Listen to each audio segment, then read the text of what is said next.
So today, as a heavily requested and long overdue video, I am doing a 1.5 month update of how the Moon Jellyfish in the Budget Jellyfish aquarium are doing, and this video consists of the pros of the tank, the neutral stuff that is kind of in between, and then the cons of the tank, and at the end I'll give my final thought about the system in general. So let's go.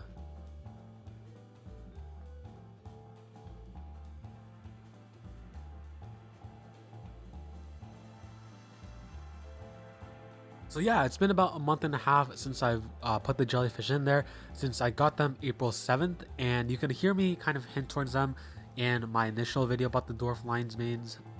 Today is May 24th. So starting off with the pros, we have that the tank itself with the lid on top, and I'll explain why I say with the lid on top, is only about 10 inches front to back or side to side. It really doesn't matter which way you measure since it's a cylinder, but it doesn't take up much space for being, only 10 inches all around. And the reason I say with the lid on top is because I found out the lid actually is a little bit bigger than the tank itself. So it actually hangs over a little, and sometimes you'll find a little bit of evaporation, like some random water streaks down some of the sides, but that's not really the biggest inconvenience. So I'm just going to include it as a pro instead of a neutral. And then there's also a slot on the back of the lid where all the cords can go from, like, the center tube where the filtration is. But since it is a cylinder tank, it might be hard to put it back on, so it really is personal preference if you want the wires to show or not, and if you're okay with them showing. But overall, this tank is really awesome space wise, and it could be like a good desktop tank, or maybe like in a classroom. My dad has his in his office, which is another nice space that you could put this. But yeah, that's the first pro I have with the tank, so let's move on to the second pro. The second pro I have with the tank is that it's really easy to control, and what I mean by this is the whole reason this tank works is because of the pump in the middle, and also because if you keep the water level just right under where the water comes out, it actually creates a little kind of loop around the whole tank that will lift the jellyfish up, and it allows them to pulse all the way around. And it's super easy to control because the pump is actually adjustable, so depending on what species of jellyfish you are having in here, since yes, you can keep more than just moon jellyfish in this tank successfully, can adjust the flow to their needs. So when I started out with the moon jellies, I had the flow all the way at the max setting because I thought that's what they would need to be able to swim around, or not swim around, pulse around the whole tank. But actually the flow was too strong, so the water ended up pushing them, so they would only stick to around the bottom of the tank.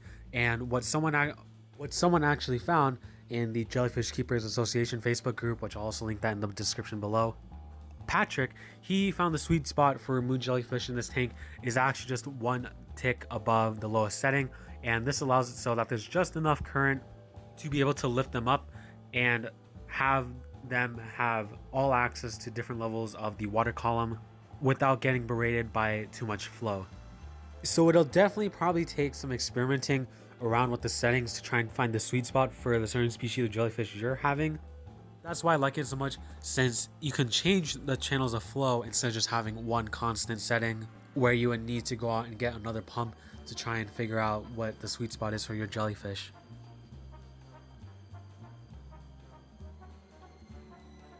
And now we're going to get into the neutral section, where this is going to be where a lot of my points are, since there's a lot of mixed things about the setup, and while some of them are personal preference, like one of the points I'm about to get into, some of them are, in my opinion, legit slightly good, slightly bad things about the whole setup. And with that being it, my first neutral is that the substrate is bioballs. So the good thing about this is that they're biomedia spheres, so they hold a lot of beneficial bacteria, so you don't have to have those little filter cartridges, which, I mean, those are already a scam, which Chris covered already, which I'll leave that in the description as well. But this allows you to put other things in the filter compartment that's in the middle. Like mine, I have filter floss in there to collect all the little debris. Or you could put a small heater back there if you're keeping a tropical species of jellyfish, or something like a sponge if you cut it to the right dimensions. So this opens up your array to have a lot more filtration inside the chamber. But the thing that cancels it out is that because they are spheres and it's not like just like a whole block, they do trap a lot of detritus and uneaten food, which is when I do water changes, I usually stir up all the biomedia, and you can see a lot of kind of little uneaten particles of food, and kind of sometimes some algae clumps as well will come out. So when you're doing a water change on this tank, it's really good idea to use like an airline tubing and just go through kind of all the crevices that are within the biospheres. Since normal jellyfish tanks are usually bare bottom, so it's really easy to get all the detritus and uneaten food out of the way. But since this tank has actual substrate, it's a lot harder to do that. So there's both pros and cons to this, having biospheres as the substrate, which is why I'm putting it in the neutral section.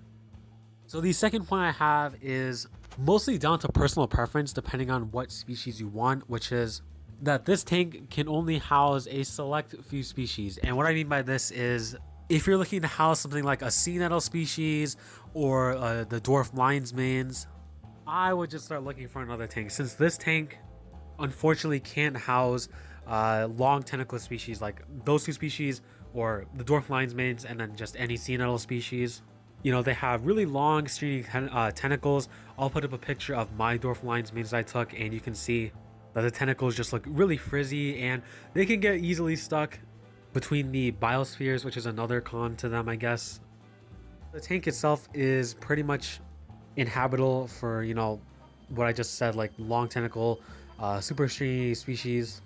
But the good thing is this can house a lot of the more widespread species, like the moon jellyfish I have in there, or I should say my dad has in there.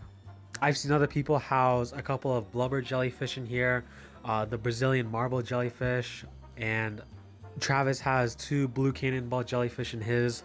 And then Patrick, again, he's doing a little experiment of cohabitating both the spotted lagoon jellyfish and then the fried egg jellyfish in this setup. So there are still a lot of options you can do with this tank. It's just that you might have to change up your stocking plans if you were planning with a long tentacle species. So that's really just a heads up. And then another heads up is if you are planning on housing the fried egg jellyfish, the spotted lagoon jellyfish, I don't think upside down jellyfish can go in here, but if you are planning on keeping upside down jellyfish in a different tank, I highly suggest swapping out the lid lighting. So this is another neutral. So I'll just make this point 3. Point 3, if you are housing a photosynthetic jellyfish, which is 2 of the 3 I just explained, unfortunately you are going to have to ditch the lid since the LEDs are just built in. There might be a way you can get them off, but I'm not 100% sure. Well, actually you would have to get rid of the lid to attach a light, another light on here. But if you are housing a photosynthetic species of jellyfish, you must find a light with really high par, as something like a reef light is really good, or I think high-tech planted freshwater lights would work as well. But I don't know many that come in like mounting arm, which is why something like the Kessel A80 works really well. And then actually just checking the post that I was looking for, it seems like the Kessel A80 or AI Prime arms won't actually fit on the tank. So unless you have something like a shelf or a stand that it's on that you can mount the arm onto, it seems like those lights won't work. So I know the AI Primes have a hanging kit that you can get. Oh, that might be a possibility. But here's a post I'll throw up onto the screen because it's too hard for me to explain, of a budget light that Patrick is using for his. So there hasn't been any updates as of May 11th on those jellies, but I would assume they're doing okay. So I'm just gonna throw up that post, and I'll see if I can find the light and put it in the description below. But that seems like a really good budget option.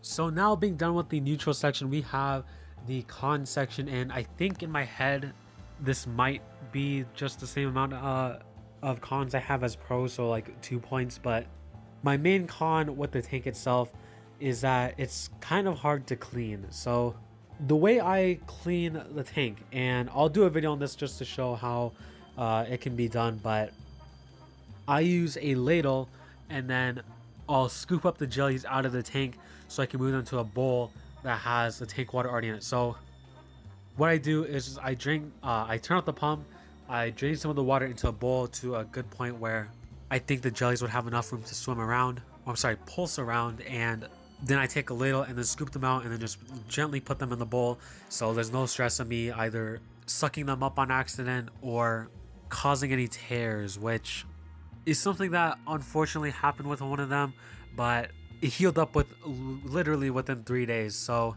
it wasn't that bad. But that's just kind of a caution warning. But as long as you get the jellies out, it's relatively okay. And then again, you probably want to start moving all the biospheres around so that all the uneaten food and detritus can get dislodged, which might take a while, since you really want to make sure that you can get as much as possible out so that it won't foul up the water quality.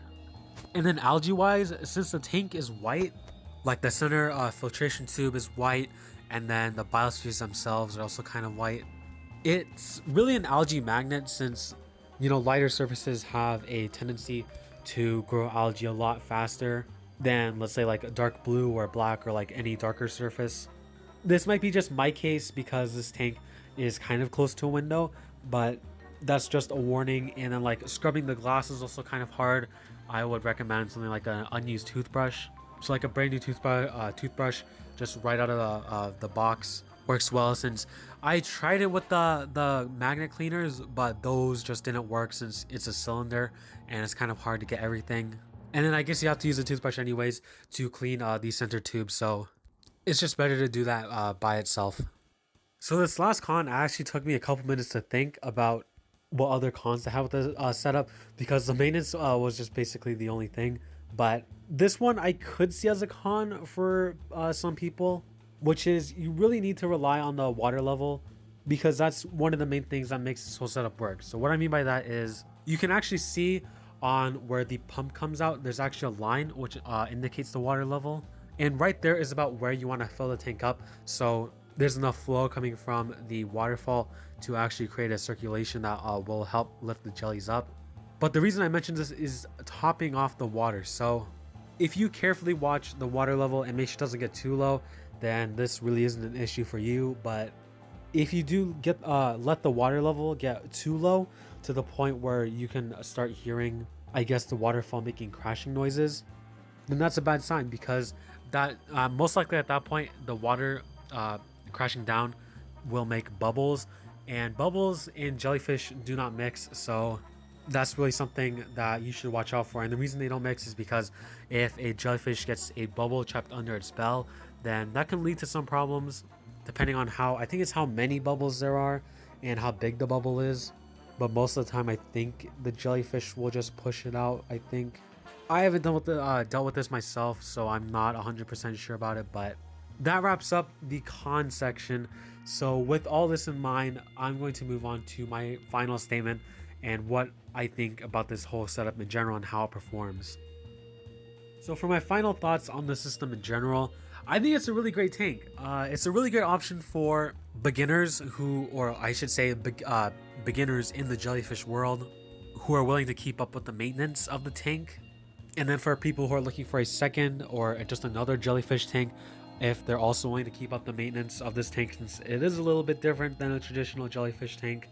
And then of course, if you're fine with just being limited to a few certain species of jellyfish. But overall, for $60, this is a super awesome system, and I'm really surprised it works. I think Travis inspired a lot of people to try this system out after he posted that video. I think it was like back in November when he had his up for a little while at that time, and then since then I've seen probably like 5 different people and then a 6th if you include me try it out. And so far from everyone I've seen, it looks like the system works out super well, and I'm honestly considering doing it again for a different species of jellyfish if I'm willing to sacrifice a few good photo angles, because it is a cylinder. But I'll leave all the links for the stuff in the description below. It's really only just 2 pieces: the tank itself, which comes with the tank, the lid, the pump, everything like that, and then the top fin. Is it top fin? Yeah, I think it's the top fin biospheres. And then I'll also leave a link in the description to the jellyfish warehouse, because that's where you can get all your jellyfish needs, and as well as a species of jellyfish for the tank. And this is not sponsored, by the way, but I really hope everyone enjoyed this follow-up video to the previous setup video, since I know a lot of people have been asking for an update of jellyfish in it, because I think some people are skeptical because, DIY jellyfish tanks aren't really that popular, just because you are dealing with an animal that is this delicate, so I think it's safe to say that this system works really well. So if you have any more questions about, how the tank is running and other things like that, as well as maybe some other questions about different jellyfish species, make sure to leave them down in the comments below and I'll try and answer them. And if you did like the video in general, please consider subscribing to the channel, liking the video, and sharing it around, as I think this is a super awesome way for people to try out jellyfish. And I think a lot of people just think moon jellyfish and upside down jellyfish are the only options. But the reality is, there's a ton of other aquaculture jellyfish species that make fantastic aquarium candidates. And a lot of them are actually easier than you think. So I'll definitely be upping the jellyfish content on here with the budget tank, the dwarf lion's main tank, and then possibly a third tank, who knows? But I'll try and get this video out later tonight. And with that being it, my name is Northwest Fishkeeping, signing out.